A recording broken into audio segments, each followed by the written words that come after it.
윤대리, 지난 주말에 뭐 하셨어요? 주말에요. 주중에 모자른 잠 몰아자고, 음. 그리고 또 친구랑 쇼핑했어요. 아, 그렇구나. 이 과장님은 주말에 뭐 하셨어요? 저는 주일날 교회 가서 예배 드렸죠. 아, 맞아. 이 과장님 교회 다니시죠? 네. 아, 저도 어렸을 때 친구 따라서 다녔는데, 지금은 안 가요. 그래요? 네. 아, 그렇구나. 근데 왜 이 음, 추운 날씨에 아이스 커피예요? 아, 저희과 김 과장님 아시죠?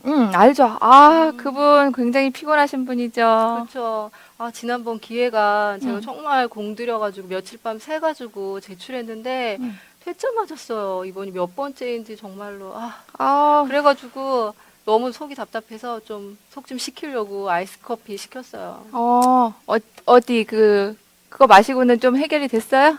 아니요. 더 답답해지고 있어요. 그렇죠. 아유, 그럼 아이스 커피 같은 거는 순간의 더위나 음, 갈증은 해결할 수 있지만 음, 이런 갈증은 또 오잖아요. 그러게요. 해결이 안 되는 거예요, 그런 거는. 맞아요. 제가 윤대리님 그 마음속에 있는 갈증까지 시원하게 해결해 줄 방법이 있는데 이야기 하나 해줄까요? 정말요? 네. 빨리 해주세요. 네. 그러면 제가 지금 몇 가지 얘기를 하면 거기에 대해서 답을 좀 해보세요. 네. 지금 삶의 만족도를 1에서 10점으로 나타낸다면 음, 지금 몇 점 정도라고 생각하세요? 요즘 같으면 4점밖에 안 돼요. 4점. 네. 그러면 10점이 되려면 음. 뭐가 있으면 10점이 될 수 있을까요? 글쎄요. 이 과장님처럼 성공하는 거? 빨리 성공하는 아, 거? 그렇구나. 네. 그러면 제가 제 얘기를 좀 해드릴게요. 네.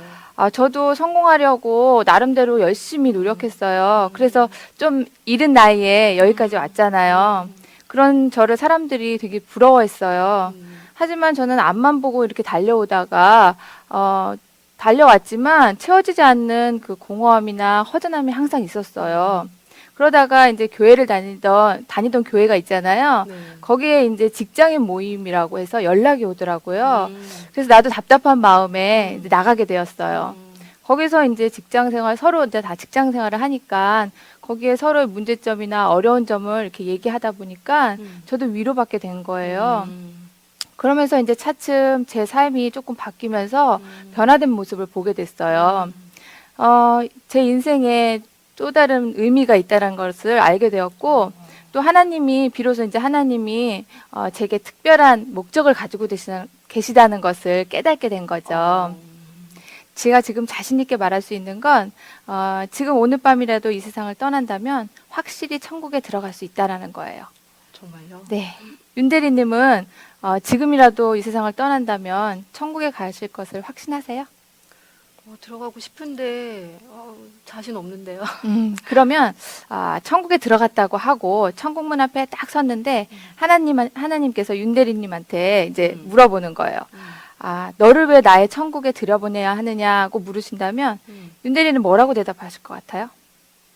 그래서 그래도 나름대로 선하게 선을 베풀며 살려고 했고 음, 또 열심히 살았는데. 그래요. 네. 누구나 그렇게 얘기를 해요. 음, 하지만 천국에 들어갈 것을 확신하는 사람은 별로 많지가 않아요. 그렇죠. 제가 이렇게 확신할 수 있는 거는 하나님은 우리가 영원한 삶을 누리길 원하시고 그분과 관계 맺길 원하셔서 천국을 선물로 주신다고 성경이 알려주고 있기 때문이에요. 성경에 그런 말이 있어요? 네, 있어요. 음, 제가 쉬운 예 하나 들어드릴게요. 네. 윤대리가 제 프로젝트에 합류를 해가지고 음, 이번에 일이 너무너무 성공적으로 잘 됐어요. 음, 너무 고마운 나머지 윤대리 차도 좀 낡고 그래서 제가 차를 음, 선물로 해준다고 음, 생각해 볼게요. 그래서 주차장에 차를 주차해 놓고 윤대리를 딱 데리고 가서 음, 키를 주면서 윤대리 이거 자기 선물이에요.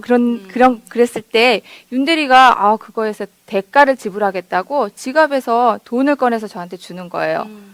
그러면 제가 그걸 받는다면 그게 진정한 선물이 될 수 있을까요? 아니죠. 선물은 공짜여야 되는 거 아닌가요? 그렇죠. 선물은 공짜로 주는 네. 거잖아요.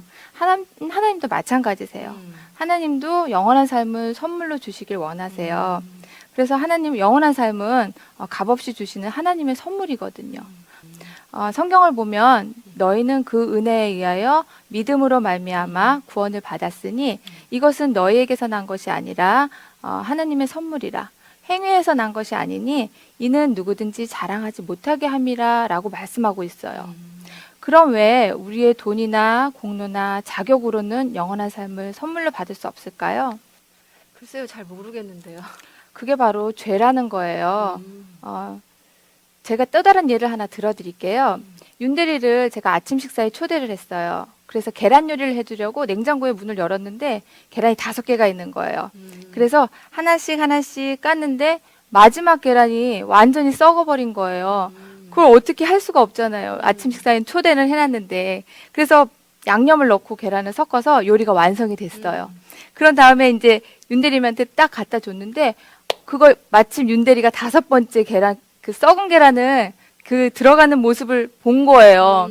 저는 그걸 모르고 윤대리한테 드렸는데 그걸 본 윤대리는 그걸 먹을 수 있겠어요?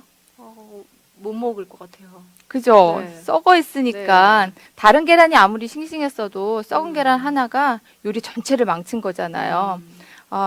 대부분의 사람들은 죄를 짓지 않으려고 노력해요.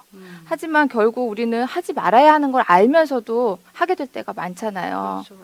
이런 것이 바로 죄라는 거예요. 하나님 보시기에는 죄 많고 적음은 문제되지가 않아요. 이처럼 우리 모두는 죄를 지었고 또 우리 모두는 스스로를 구원할 수가 없어요. 성경을 보면 모든 사람이 죄를 범하였음에 하나님의 영광에 이르지 못하더니 라고 말씀하고 있어요. 그럼 하나님은 우리가 이렇게 지은 죄에 대해 어떻게 반응하실 거라고 생각하세요? 별로 안 좋아하실 것 같은데. 그렇죠. 그러면 제가 러시아의 지휘관 얘기를 하나 해드릴게요. 네. 이건 실제로 있었던 일이거든요. 몇백 년 전에 전쟁 중인 러시아에 한 장군이 있었어요. 그때는 부대원들하고 그 가족들이 모두 이동하는 상황이었거든요. 그러다 보니까 식량이 아무래도 턱없이 부족했겠죠. 그러다 어느 날 한 부하가 와서는 장군한테 얘기했어요. 장군님, 누군가 식량을 훔치는 사람이 있습니다. 그러는 거예요. 화가 난 장군은 누구든지 식량을 훔치는 자는 무서운 채찍질로 벌을 하겠다고 말했어요. 그러던 이제 며칠이 지났어요. 다시 그 부하가 와서는 장군님, 좋은 소식하고 나쁜 소식이 있습니다. 좋은 소식은 식량을 훔친 범인을 잡은 것이고 나쁜 소식은 그 범인이 바로 장군님의 어머니십니다. 하시는 거예요. 당연히 장군은 어머니를 사랑하셔서 벌하시기를 원치 않으셨죠. 그렇겠죠. 하지만 그렇게 누구든지 벌을 하겠다고 공표를 했기 때문에 만약에 그게 약속을 지켜지지 않는다면 신의를 잃게 되잖아요. 네. 그렇기 때문에 어떻게 한참 고민을 하셨겠죠. 그러다가 이제 어머니가 단상에 오르는 날이 되었어요. 어머니가 단상에 오르셔서 채찍이 내리치려는 순간 장군이 외쳤어요. 형을 중지하라! 그러는 거예요. 사람들이 웅성웅성대고 무슨 일인가 궁금했죠. 그때는 장군이 옷을 딱 벗고는 어머니 대신 나를 치라! 그런 거예요. 그래서 어머니 대신 채찍을 맞게 되었어요. 결국 장군은 어머니에 대한 사랑을 표현하는 동시에 이 일을 공의롭게 처리하신 거예요. 너무 감동적인 얘기예요. 대단하시죠? 네. 제가 생각해도 이 하나님이 이 장군의 마음이 아닐까 그런 생각을 해봤어요. 하나님도 우리를 사랑하셔서 우리를 벌하시기를 원치 않으세요. 하지만 공의로우신 분이시기 때문에 우리 죄를 반드시 벌하셔야만 해요. 성경을 보면 죄의 삭은 사망이요 하나님의 은사는 그리스도 예수 우리 주 안에 있는 영생이라고 말하고 있어요. 그럼 아까 같은 그 곤란한 경우에 하나님은 어떻게 해결하셨을 거라고 생각하세요? 잘 모르겠어요. 바로 예수님으로 해결을 하셨어요. 윤대리는 그럼 예수님이 어떤 분이라고 생각하세요? 어릴 적 교회 다닐 때 예수님은 하나님의 아들이라고 들었어요. 그래요? 네. 자, 좋아요. 그러면 이게 DVD잖아요. 이것은 제가 지금까지 했던 말과 행동이 낱낱이 찍혀 있는 DVD예요. 이게 누군가 이걸 보게 된다면 굉장히 당황스럽겠죠. 저도 제가 죄인이라고 생각하거든요. 어떤 사람이 카메라를 들고 계속해서 저의 말과 행동을 찍은 거예요. 제 인생이 되겠죠. 네. 자, 이 손은 저예요. 제 위에 제 인생이 놓여 있어요. 하나님은 여기 하늘에 계시고요. 하나님은 저와 함께 하길 원하세요. 하나님은 저를 사랑하시지만 저의 죄는 미워하세요. 그래서 하나님과 우리는 함께 할 수가 없는 거예요. 그래서 하나님은 예수님을 이 땅에 보내셨어요. 예수님은 우리가 느끼는 희노애락을 똑같이 느끼고 사셨지만 죄를 짓지는 않으셨어요. 예수님은 완전한 삶을 사셨고 아무런 죄가 없으셨기 때문에 우리 죄를 대신 담당해 주실 수 있었던 거예요. 예수님은 우리 죄값을 대신 치르시기 위해 십자가에서 죽으셨어요. 그리고는 부활하셔서 하늘로 올라가셨어요. 그래서 예수님 덕분에 우리는 영원한 삶을 누릴 수 있게 된 거예요. 결국 이렇게 우린 하나님과 함께 할 수 있게 된 거예요. 이런 예수님 얘기는 처음 들어봐요. 그렇죠? 네. 예수님은 참 하나님이시고 참 인간이세요.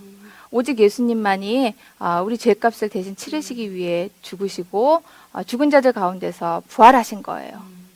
성경을 보면 하나님이 세상을 이처럼 사랑하사 독생자를 주셨으니 이는 그를 믿는 자마다 멸망하지 않고 영생을 얻게 하려 함이라 라고 말하고 있어요. 그렇다면 어떻게 값없이 주시는 영원한 삶을 선물로 받을 수 있을까요? 글쎄요, 받을 수 있는 방법이 있어요? 방법이 있어요. 윤대리가 맨날 그냥 직장 생활에 시달리고 힘들었잖아요. 그렇죠. 그러면서 휴가도 제대로 못 썼잖아요. 맞아요. 그런데 하루 이제 윤대리한테 너무너무 화창한 날 휴가가 주어졌다고 생각해 볼게요. 그래서 바다 한가운데로 이제 나갔어요. 요트를 타고 바다 한가운데로 딱 나가서 태양을 만끽하면서 자유를 누리고 있었어요. 그런데 하늘이 갑자기 점점 어두워지더니 태풍이 불고 폭풍우가 막 휘몰아치는 거예요. 그래가지고 요트가 뒤집어져서 뒤집어져 버린 거예요. 그래서 거기 부서진 그 조각을 간신히 붙잡게 된 거예요. 우리 인생이 늘 평탄하지만은 않은 것처럼 말이에요. 진짜 윤대리가 어디 갈 길도 모르고 어떻게 해야 될지 그렇게 막막하던 그때 저기서 구조선이 다가와서 윤대리한테 밧줄을 이렇게 던졌어요. 그렇다면 윤대리는 그 밧줄을 잡으시겠어요? 살려면 당연히 잡아야죠. 잡아야죠. 그 뱃조각을 놓고 밧줄을 잡는 것, 그것이 바로 믿음이라는 거예요. 어떤 사람들은 예수님을 조금 알고 있는 것을 믿음이라고 생각해요. 그런데 그것은 그저 지식적인 것에 불과하거든요. 믿음이란 예수님과 관계 맺는 삶을 시작하기 위해 그냥 그분이 내민 손을 잡는 거예요. 구원받는 믿음은 단순한 지식적 동의나 일시적인 것이 아니라 오직 예수 그리스도만을 신뢰하는 거예요. 그런데 이 영원한 삶을 받으려면 세 가지가 필요해요. 예수님이 하신 일을 아는 것이고, 그리고 그분이 하신 일이 사실이라고 동의하는 것, 그리고 마지막으로 예수님을 온전히 신뢰하는 것, 그 세 가지가 필요하거든요. 성경을 보면 주 예수를 믿으라, 그리하면 너와 내 집이 구원을 받으리라 라고 말하고 있어요. 어때요? 지금까지 제가 이렇게 쭉 얘기했잖아요. 윤대리는 제가 한 얘기가 이해가 되세요? 네, 이해가 돼요. 그러면 예수님과 함께하는 영원한 삶을 받길 원하세요? 네, 받고 싶어요. 어떻게 하면 돼요? 그러면 그 영원한 삶을 받는다는 건 지금까지 윤대리가 하나님을 거역해온 죄를 회개하며 그분이 용서해 주신 것을 인정하는 거예요. 그리고 윤대리를 구원하기 위해 십자가에서 죽으시고 부활하셨다는 것을 믿는 거예요. 그리고 마지막으로 윤대리의 삶의 구원자와 주님으로 믿고 따르는 거예요. 이런 마음으로 우리 하나님께 고백하는 기도 한번 해볼까요? 네. 네, 이렇게 그냥 저를 따라하세요. 네. 하나님 아버지, 하나님 아버지, 저는 죄인입니다. 저는 죄인입니다. 저의 죄를 용서해 주세요. 저의 죄를 용서해 주세요.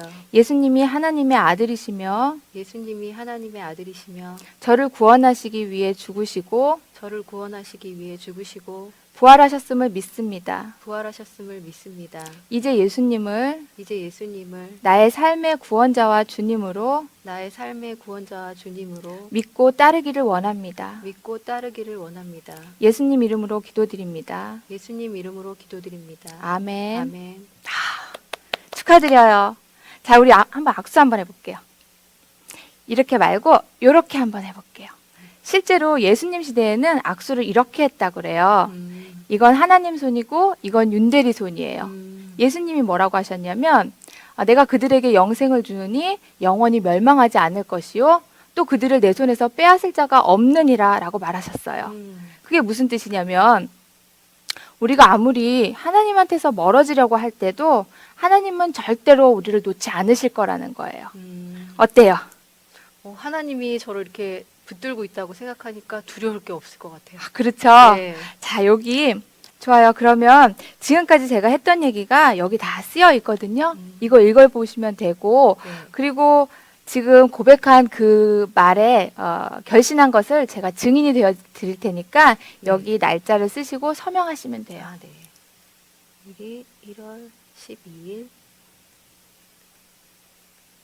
네, 제가 증인이니까 제가 사인하고, 네.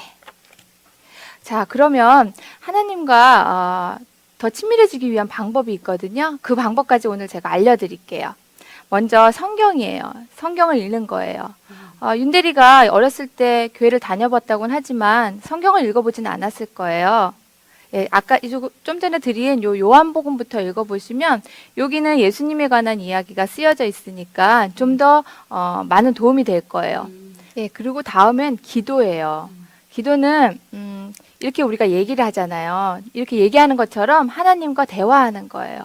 하나님이 이제 뭐 보이진 않지만 우리가 이렇게 사소한 일이나 그리고 중요한 일이나 상관없이 하나님과 이야기를 하는 거예요. 그렇게 하시면 되고, 또 세 번째로는 예배가 있어요. 예배는 하나님이 기뻐하는 것 중에 하나시거든요. 어때요? 이번 주 별 약속 없으면 저와 함께 우리 교회 가는 거 어때요? 오랜만에 교회 가보고 싶어요. 그래요. 교회 가시게 되면 좋은 분들이 많이 있어요. 그러면 거기 가시면 하나님에 대해서도 더 잘 알 수 있고 또 위로받을 수 있는 일이 많거든요. 그런 것이 바로 교제라는 거예요. 이 또한 하나님과 친밀해질 수 있는 방법 중에 하나고요. 마지막으로 전도인데 전도는 어렵게 생각할 필요가 없어요. 그냥 오늘 들은 얘기를 다른 분한테 이렇게 전해주는 거예요. 뭐 주위에 이런 얘기를 들었으면 하는 그런 분 있으세요? 왜 제주에 교회 안 다닌 사람이 너무 많아요. 그러니까 그런 분들은 제가 가서 이제 도움이 되어 드릴 테니까 네. 그렇게 하시면 될 것 같아요. 어때요? 이렇게 하면 하나님과 더 친밀해질 수 있는데 하실 수 있겠어요? 네. 처음부터 너무 많은 걸 하려면 부담스러워요. 차츰차츰 제가 함께 도움이 되어 드릴 테니까 저를 따라서 하시면 될 것 같아요. 네. 네, 오늘 너무 귀한 시간 내주셔서 감사하고, 시간이 벌써 이렇게 됐네요. 그러게요. 들어가 보셔야 되잖아. 네. 그래요. 그러면 주일날 제가 전화 드릴 테니까 교회 같이 가세요. 네. 오늘 너무 감사했어요. 제가